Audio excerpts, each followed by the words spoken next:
내란 재판에 증인으로 나와서는 면전에서 윤 전 대통령과 대립각을 세웠습니다. 여인영 사령관이 독자적인 판단으로 14명의 아니, 정치인이나 그러니까 이런 사람들을 체포하려고 시도한 겁니까? 아니, 피고인 부하에게 책임을 전가하시는 건 아니죠? 아니 그 얘기를 하는 게 지금 아니에요. 이렇게 내란의 폭로자라는 평가를 받았던 홍 전 차장이 이제는 내란죄의 피의자 신분이 된 겁니다. 특검은 조 전 원장에게 당초 내일 출석하라고 통보했지만 거부했고 홍 전 차장에게는 오는 22일로 소환을 통보했다고 밝혔습니다. JTBC 연지환입니다. 네, 홍장원 전 국정원 1차장이 연루됐다는 점이 특히 주목됩니다. 여도영 기자와 짚어보겠습니다. 종합특검이 단서를 어떻게 찾은 거죠? 네, 원래는 조태용 전 국정원장의 내란 가담 여부를 확인하기 위해서 지난달 국정원을 압수수색했습니다. 그런데 이 과정에서 미국 정보기관의 계엄 정당화 메시지를 전달한 단서가 나온 겁니다. 사건 자체는 오늘 처음 밖으로 알려졌지만 종합특검은 그동안 국정원 관계자 등 40여 명을 조사했다고 합니다. 그 내용을 토대로 조 전 원장과 홍 전 차장 등 정무진 6명을 입건했습니다. 예, 그러니까 미국 정보기관의 계엄 정당화 메시지를 전달하는 과정에 연루가 돼 있다 이렇게 보면 되겠네요. 홍정원 전 차장은 내란의 폭로자로만 주목을 받아왔는데 내란에서 중요 임무를 맡았을 수도 있다라는 게 종합특검의 판단이라고 보면 되겠네요. 맞습니다. 홍 전 차장이 맡았던 국정원 1차장은 해외 정보 수집과 대외 협력 업무를 총괄합니다. 1차장 산하부서가 미국 정보기관 등과 소통 창구 역할을 하기도 하는데요. 특검은 지휘 라인에 있던 홍 전 차장이 관련 내용을 지시하거나 보고받은 단서를 잡은 것으로 파악됐습니다. 특검은 오는 22일 홍 전 차장을 불러 구체적으로 어떤 역할을 했는지 조사할 계획입니다. JTBC는 홍 전 차장의 입장을 듣기 위해 시도했지만 연락이 닿지는 않았습니다. 네, 홍 전 차장의 입장은 듣게 되면 또 바로 보도를 해드리도록 하죠. 내란 특검도 수사를 꽤 오래 했고 그런데 이런 의혹이 왜 그동안 드러나지 않았을까 궁금하네요. 네, 홍 전 차장 하면 싹 다 잡아들여라 하는 윤 전 대통령과의 통화 그리고 정치인 체포조가 운영됐다라는 걸 공개했던 그 폭로자로 알려져 있습니다. 네. 홍 전 차장이 국회에서 폭로한 게 2024년 12월 6일 계엄 사흘 뒤였습니다. 그런데 전날인 5일 김태호 전 안보실 1차장의 텔레그램을 보내는데요. 큰 틀에선 윤 전 대통령이 사과해야 한다는 취지지만 이런 대목도 담겨 있습니다.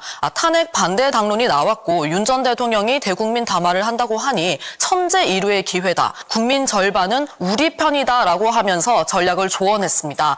특검은 바로 그 무렵에 국정원이 미국 정보기관의 메시지를 전달했다고 보고 홍 전 차장의 당시 구체적인 행적을 확인하고 있습니다. 네, 계엄 이틀 뒤 그리고 체포 명단을 폭로하기 직전에 이런 텔레그램 대화를 나눴다라는 내용이네요. 이제 수사는 어떻게 진행이 됩니까? 네, 특검은 국가안보실이 주도해서 각각 외교부는 외교 채널을 통해서 미국으로, 국정원에는 미국 정보기관의 메시지를 전달하게 한 것으로 보고 있습니다. 계엄을 정당화하는 메시지의 내용 역시도 유사한 것으로 파악됐는데요. 특히 안보실이 움직인 윗선에는 윤 전 대통령이 있는 것으로도 의심하고 있습니다. 이 때문에 국정원의 계엄 메시지 수사도 결국 윤 전 대통령을 향할 것이라는 분석이 나옵니다. 네, 잘 들었습니다. 여도영 기자 수고했습니다. 자, 그리고 우리 또 의원님은 국정원장 출신 아니겠습니까? 네. 그래서 이 부분을 좀 함께 이야기를 나눠야 될 것 같은데요. 우리 기자님이 좀 많이 도와주셔야 될 것 같습니다. 내란 발생 직후 윤석열 정부는 미국에 계엄의 정당성을 알렸습니다. 이때 이제 국가안보실이 동원이 됐고 외교부가 동원이 됐고 그리고 이번에 새로 나온 소식 국정원이 동원이 됐고. 동원이 된 거예요. 국정원이. 국정원까지. 국가안보실이 외교부를 통해서 미국에 보낸 내용이 이번에 또 구체적으로 알려졌는데요. 그거 좀 소개해 주시겠습니까? 트럼프 당선인의 철학을 지지하는 바 자유민주주의 신념과 기독교적 가치관에 입각해 대한민국을 운영하려 노력했다. 종북 좌파 및 반미주의 대항 입장 견지, 계엄은 정치적 시위를 한 것이다. 종북 좌파. 이런 내용을 이제 보냈던 거야. 그런데 미국 외교부에서 12월 3일 예. 계엄이 해제된 후에 보냈잖아요. 맞아요. 예, 그렇죠. 예. 왜냐하면 얘네들이 미국의 동의를 못 받고 하다 보니까 거기에 이제 좀 신경이 쓰였겠죠. 그래서 이거 굉장히 중요하고 우리 트럼프님이랑 생각이 굉장히 비슷한 우리 정치적 시위다 이런 거를 이제 알리고 싶었나 봐요. 그런데 국정원이 CIA에도 보낸 거야. CIA. 근데 이 내용이랑 비슷하대. 근데 이 내용이 어떻게 작성이 됐냐? 김태효가 불러줬다는 거야. 김태효가 국정원에다가 국정원에다가 이렇게 보내라. 이렇게 보내라 내용을 불러줬대. 그래서 그 국정원 직원이 그런 진술을 한 거야, 이거. 그래서 알려졌는데, 이 과정에 연루가 된 사람들, 이번에 피의자로 입건이 됐는데, 그 가운데 홍장원 전 국정원 1차장도 포함이 되어 있었습니다. 그래서 많은 분들이 지금 충격을 받고 있는데요. 홍장원 1차장이 12월 5일에 김태효하고 나눈 텔레그램이 이번에 공개가 됐어요. 그 내용을 소개를 해주시겠습니까? 국힘 탄핵 반대 당론이 나왔고 윤석열이 대국민 담화를 하신다니 천재 1호의 기회. 국민의 절반은 우리 편이라는 내용의 텔레그램을 김태효에게 보낸 겁니다. 그렇습니다. 그래서 특검은 이 기간에 국정원이 미국에 메시지를 보낸 것으로 파악을 하고 있고 거기에 홍장원 1차장도 연루가 된 것으로 지금 의심을 하고 있는 상황입니다. 이게 이제 수사가 계속 진행이 될 텐데 수사 결과 어떤 내용이 나오든 홍장원 1차장에 대한 고마움은 저는 잊지 않을 겁니다. 왜냐하면 우리가 계엄을 극복하는 과정에서 많은 도움을 줬으니까. 일관성 있는 진술과. 하지만 여기에 뭐 깊이 연루가 됐다면 그것까지 우리가 또 응원할 수는 없는 거 아니겠습니까? 그렇습니다. 네. 관련 내용 혹시 뭐 아시는 부분이 있을까요? 오늘 오전에 특검 갔다 왔는데 제가 봤을 때 수사 잘못하고 있는 것 같아요. 특검에서 이거 지금 언론에 나왔던 CIA 이거 내용 있잖아요. 보고받은 적 없으세요? 홍장원 차장이? 네, 제가 어제까지 국정 안에 계신 분들한테 여쭤봤는데 보고받은 적 없어요. 그리고 비상계엄 국회에서 해제되고 난 이후에 이 정무직이랑 부서장 회의 있다고 했잖아요. 홍장원 전 차장 이거 주관한 적 없습니다. 조태용이 유지한 내용이에요. 조태용이요? 조태용이. 조태용도 이번에 입건되긴 했습니다. 네네. 근데 제가 봤을 때 일단은 제가 뭐 특검 쪽으로부터 전해 듣고 국정원 쪽에도 여러 차례 크로스 체크를 해봤는데 한 달 전에 어쨌든 원 압수수색을 하고 관계자 40여 명 조사를 했다 그랬잖아요. 근데 이 중에서 30여 명 정도가 참고인이에요. 근데 이 중에서 조태용 라인으로 꼽히는 사람들이 홍장원 전 차장에 대한 좀 모함적 진술을 한 게 아니냐. 조태용 라인으로. 대다수의 사람들이 모함적 진술을 했다? 그렇게 얘기를 하시더라고요. 제가 어쨌든 양재동에 계신 분들한테는 들은 얘기는 그렇습니다. 보고받은 적 없고, 김태효하고 또 막판에 싸웠기 때문에 그 내용을 들을 수가 없다. 그리고 이거 CIA, 이거 한국 지부가 용산에 있어요. 거기에도 홍장원 차장이 방문한 적도 없고 내용을 알 수가 없는 사안이라고 하더라고요. 근데 이제 저 텔레그램 내용 같은 경우에는 저게 최상병 특검팀에서 확보했던 내용이거든요. 근데 저거를 천재일우의 기회다 이렇게 텔레그램을 보내셨던 이유가 제가 좀 유추하기에는 어쨌든 윤석열이라는 사람을 자기가 모셨던 사람이고 맞습니다. 마지막까지는 좀 인간적인 예의를 지키기 위해서 끝까지 지켰어요. 예의는. 근데 그 이후에 다음날 바로 잘렸잖아요. 그리고 국회에 와서 이제 증언을 하지 않았습니까? 그건 맞습니다. 그런 부분에서 봤을 때는 제가 봤을 때 특검에서 조금 폭풍적인 그런 수사를 좀 하고 있지 않나. 혹시 우리 의원님 아시는 바가 좀 있을까요? 제가 한 2주 전에 우리 국회 정보위에서 홍장원과 김태효가 미국과 한 행위에 대해서 질문한 적이 있어요. 그렇지만은 국정원에서는 몇 개 팀들이 지금 특검에 나가서 조사를 하고 있고 그것은 구체적으로 보고를 받지 않고 있다 하고 구체적으로 말씀을 안 하더라고요. 그런데 저도 조금 다른 얘기를 특검 측으로부터 들은 것은 상당하니 홍장원이 미국과의 관계, 김태효하고 연락해서 관계가 있다. 이렇게 얘기를 들었거든요. 오늘 이제 우리 조 기자한테는 처음 들었는데 어떻게 됐든 홍장원은 8월 14일 대한독립 만세를 부른 거예요. 독립지사로 볼 수가 있어요. 자기가 아무리 잘못했다 하더라도 대한독립 만세를 불렀기 때문에 16일 아니고 14일 날 부른 사람. 그렇죠. 14일 날. 그 16일 날 부르면 그건 안 되고. 독립지사가 아니죠. 그래서 정상은 참작할 여지가 있지만은 이 내용은 조금 더 특검의 발표를 보아야 될 거예요. 그래야 되겠네요. 저도 그쪽 사람들을 만나기로 했다가 지금 지방선거니까 당신들하고 만났다가는 오해의 소지가 있으니까 만나지 말자. 지방선거 끝나고 만나자 했는데 아무튼 썸띵은 있는 것 같아요. 아, 요건 좀 신중하게 저희가 봐야겠군요. 신중하게 접근해야 아, 요건 신중하게 접근해야 그 될 것 같아요. 조마조마한 마음으로 다들 보고 그러나 있고. 홍장원 1차장에 대해서는 저도 제가 잘났고 복직요원하는 것을 제가 안 됐거든요. 네. 나쁜 짓을 많이 한 사람이에요. 또 이 해외 공작금 연루도 있고 그렇지만 그것은 밝힐 필요가 없는데 어떻게 됐든 8월 14일 대한독립 만세를 불렸다 하면은 저는 과거에 그 전에 잘못이 있다 하더라도 네. 상당히 정상을 참작할 필요가 있다. 네. 독립지사의 예우를 해도 된다. 이런 생각을 하는데 조금 더 특검의 수사 결과를 좀 지켜봐야겠죠. 지켜보면 제가 듣는 것하고는 조금 다른 것 같아요. 그리고 이제 하나 더 말씀드리고 네. 싶은 게 예. 그 저희가 지금까지 언급했던 내용 중에서 개헌버스가 2차 개헌 가능성이 예. 있는 거 아니냐 그 얘기를 했잖아요. 그렇습니다. 근데 이 그 국정 안에서 정무직이랑 이 부서정 회의도 국회 본회의 그 해제가 되고 나서 했어요. 그러니까 이 회의조차도 2차 개헌으로 국정원이 이게 동원되려고 했던 게 아니냐. 특검에서도 좀 그렇게 보고 있는 것 같아요.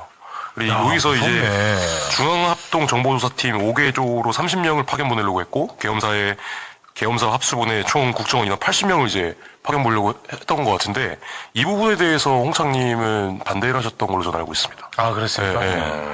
그러니까 부서정회의를 만약에 참석을 하셨다면 하실 수밖에 없어요. 직급이 애초에 그 정도에 되어 있고 대통령이라던가 원장의 지시가 있었기 때문에. 근데 거기서 선제적으로 본인이 이 회의를 개최했냐 그건 아닙니다. 조태용이 지시한 내용입니다. 그거는 명확하게. 네. 근데 어쨌든 특검에서 그 방금 의원님께서 말씀하셨던 것처럼 제가 들었던 내용도 홍장원 차장은 미국과의 관계를 끊으려고 했던 사람은 아니에요. 아, 그건 아니고. 근데 다만 뭐 계엄이라던가 이런 불법적인 위법적인 이런 그런 것들이 국회에서 본인이 증언을 상당히 많이 했었는데 그러면 국정원이 계엄에 이런 내란 행위에 동원되는 거에 애초부터 그러면 아예 좀 거리감을 좀 멀리 두고 행동을 했냐 잘 모르겠습니다. 그 부분까지는. 그건 안 될 수도 있어요. 그건 국정원은 제가 원장을 해봐서 알지만 네. 상명하복이에요. 아. 그렇기 때문에 대통령과 원장이 지시하는 것은 차장도 일종의 원장의 입장에서 볼 때는 실무자 취급합니다. 그분들이 쫙 내려가니까 거기에 김태호라는 이 작자가 많은 잘못을 하고 있는데 네. 이게 지금 안 나타나고 있는 거죠. 그러나 이번 2차 특검에서 김태호를 정조준하고 있는 것 같아요. 네. 그리고 수사팀도 거기를 보고 있으니까 이번에 잘 밝혀지리라고 보는데 홍장원 독자적으로는 그런지 못할 거예요. 대통령이 시키든지 지시가 혹은 있지 않겠느냐. 조태영 국정원장이 시키든지 하죠. 좀 그런 걱정이 있더라고요. 이제 2차 종합특검이 내란 부분에 대해서 추가 수사를 통해서 밝히고자 하는 부분이 1차 때 못 갔던 부분들 있잖아요. 그러니까 1차 때는 현장에 출동한 부대들, 수방사, 특전사, 그다음에 방첩사, 그다음에 육군본부, 수뇌부 뭐 이쪽을 중심으로 군을 예를 들면 수사를 했다 그러면 네. 당시에 합참은 뭐였냐, 국방부는 뭐였냐, 안보실은 뭐였냐, 국정원은 뭐였냐 이게 다 빠져 있었거든요. 그렇습니다. 그러니까 2차 종합특검은 그걸 볼 수밖에 없고 지금 방첩사 같은 데도 미리부터 준비했다는 흔적들이 막 나오고 있잖아요. 그렇죠. 그러면 국정원과 안보실은 미리부터 준비를 안 하고 가만히 있었겠냐. 그렇지. 그 부분들을 많이 살피는 것 같아요. 그런 흔적들이 좀 보이는 것 아니 같아요. 그러니까 저도 속고 그렇지. 우리 국회 법사위원들이 다 속았는데 707 부대장 있잖아요. 김현태. 네, 김영태. 얼마나 국회에 나와서 정의로웠어요. 출마했잖아요. 그런데 싹 김현태. 나중에 보니까 진짜 나쁜 액션이죠. 김현 다들 107 단장 막 울었잖아. 나중에 보면 지가 다 지시한 거고. 그렇죠. 아니, 근데 의원님, 김현태는 왜 안 잡아가는 거예요? 글쎄 나도 모르겠어요. 그 특검들이 하는 일이라. 그런데 뭐 아무튼 정치권에서 특검을 뭐 간섭할 수는 없지만은 나중에 이제 다 나왔죠. 예. 아니, 나는 이 자체가 나는 지금 받아들일 수가 없어요. 실제로 걔는 출동을 했던 개헌군인데. 때려부시고 다 때려부시고 맨 했던 애인데. 처음에는 국방부 검찰단에서 구속을 했어야 되는데 김동혁이가 구속영장 청구를 안 한 거고. 네. 맨 처음에는. 네. 그 다음에는 내란주의무종사로 기소가 돼버렸기 때문에 이제 법원으로 구속권한이 넘어가는 거예요. 그래서 특검이 신청을 했다고 법원에다가 네. 그렇게 되는데 법원이 반응을 안 해요 지금. 이거를 어떻게 받아들이냐는 거야, 나는. 선거 나왔어 지금. 근데 이거 받아들일 수가 없어요. 그 아직도 밖에 있다는 게. 제가 들었는데 이제 그 특전사 동기들이나 선후배들이 김현태를 만나서 얘기를 했답니다. 정신 차려라. 그러니까 네가 지금 이게 하는 짓이 부대와 부하들한테 지금 엄청난 불명예를 주고 있다. 맞습니다. 김현태가 내가 살 길은 이거밖에 없다. 나는 요렇게 가야 된다. 내가 살 길은 그러더라는 거예요. 살 길이 죽을 길이죠. 그러니까 생각이 얼마나 짧습니까? 그리고 2차 특검도 지금 하지만은 아직 밝혀지지 않는 게 많으니까 기한 연장하면 되는 거예요. 예. 알겠습니다. 의원님, 이거는 이제 저희 여기서 좀 인사를 나눠야 되는데, 이번 선거 자꾸 그 좁혀진다는 결과값들이 나오고 있어가지고 아주 불안하거든요. 물론 선거 저는 이렇게 돌립하면은 겸손하고 골프나 선거는 고개 쳐들지 말자 하는 게 이제 평소 제 지론인데요. 선거가 딱 가면은요, 우리나라 불행이 진영 논리, 지역 논리로 갑니다. 그렇지만은 그 지역도 윤석열의 내란을 인정할 수는 없는 것 아니에요. 그렇습니다. 그래서 우리 국민의 집단 지성이 결국 올바른 판단을 할 것이다. 이렇게 생각하고 저도 이제 국회의장 경선 때문에 지역을 조금 소홀히 해서 우리 해남원도 진도 전부를 정비를 하고 있습니다만은 내일부터 하남을 출발해서 하남갑. 네, 하남갑 이광재 후보 거기 가서 이제 호남 향후회가 세요. 세요. 강원 향후회하고 그래서 호남 향후회가 좀 둘로 분열됐어요. 그래요? 지난번 지방선거 이용 후보가 호남 사람이니까. 누구? 이용. 국힘 이용이요. 아니, 그건 뭐 문제 없고, 이용은 따질 필요가 없고. 국힘은 국힘에 호남 사람이 들어가 있으면 그건 호남 향후가 아니에요. 그런데 어떻게 됐든. 바뀌어주긴 하겠죠. 어떻게 됐든 뭐가 갈라지게 있나 보네요. 하남 시장을 하신 분이 이번에 컷오프 돼버렸어.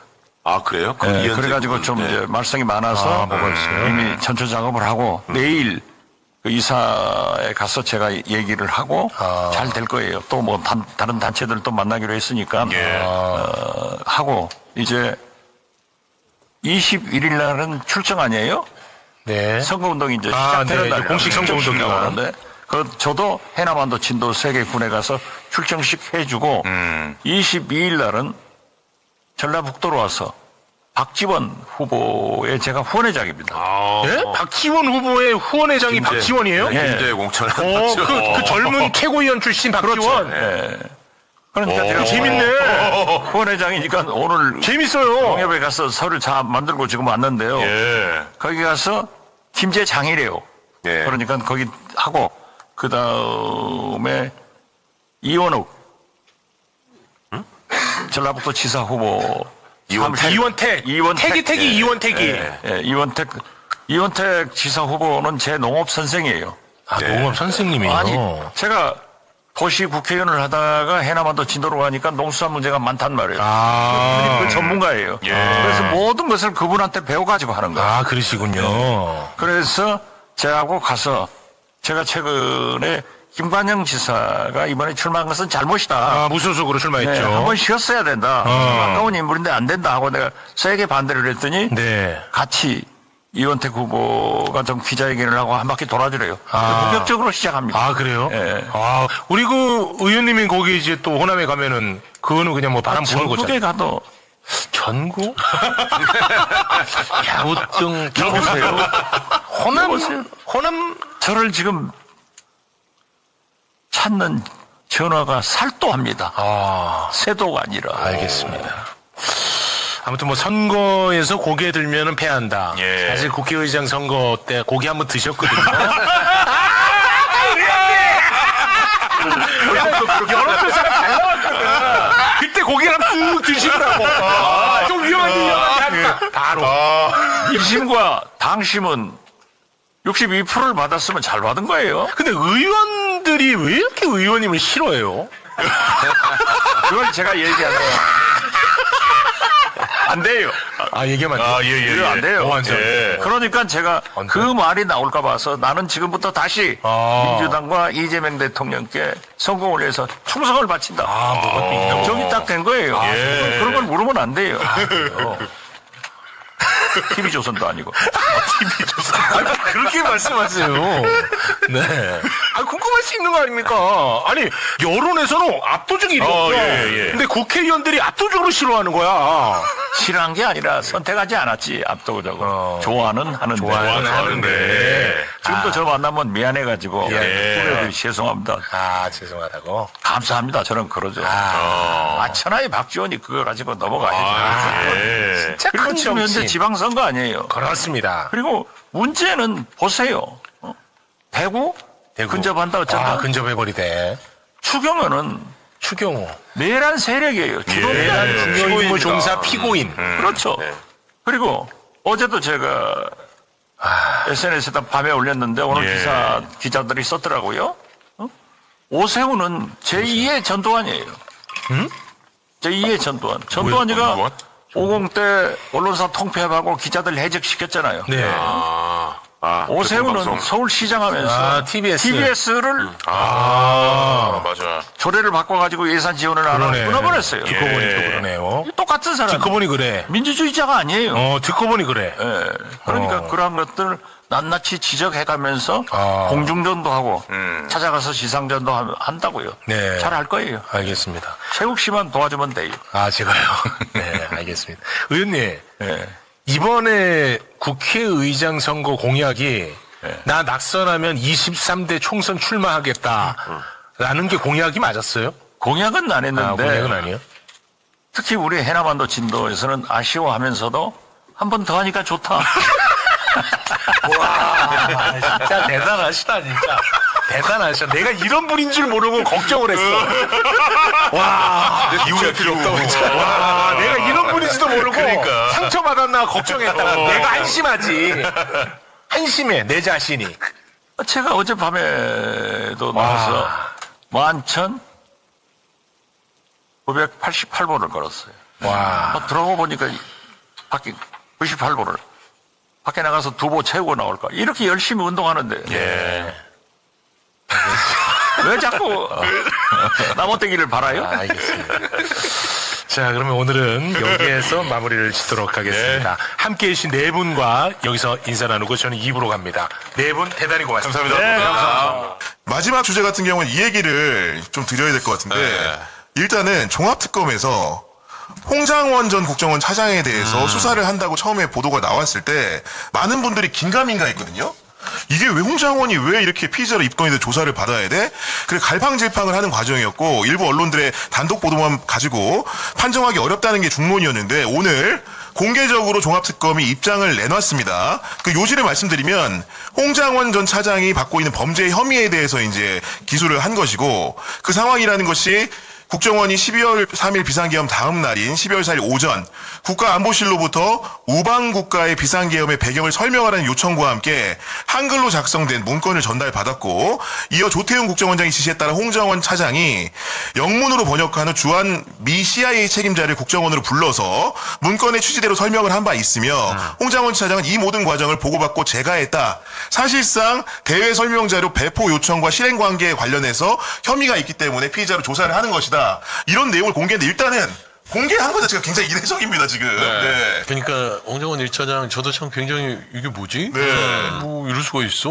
왜 이분에 대해서 이게 내란의 피의자? 그러니까요. 네. 제 생각에는 기계적인 것 같아요. 저도 그렇게 생각해요. 그러니까 기계적으로 당시 윤석열 정부 그 내란 일으킨 대통령실에서 국상에서 내려와서 조태용 국정원장이 기계적으로 그 부분에 대해서 담당 업무는 1차장한테 내렸고 배당을 한 거고 배당을 했으니까 기계적으로 내려온 거를 항명할 수 없으니 그 부분을 그냥 기계적으로 또 한 건데 그럼에도 불구하고 전체를 봤을 때는 내란 행위에 포함되어 있기 때문에 아마 조사 대상에 된 것 같지 홍장원 차장이 이 내란 이후에 보여줬던 여러 가지의 태도라든지 본인에 대한 진술들을 바탕으로 해서는 피의자는 적절하지 않은 것 같다. 적절하지 않은 것 같다. 네. 우리 평론가님 솔직히 좀 어떻게 생각하십니까 이 문제? 근데 뭐 조사할 수밖에 없겠죠. 그죠? 조사할 수밖에 없다는 생각. 또 이 조사 이후에 정치적인 방법들이 다양하게 존재하고 있지 않습니까?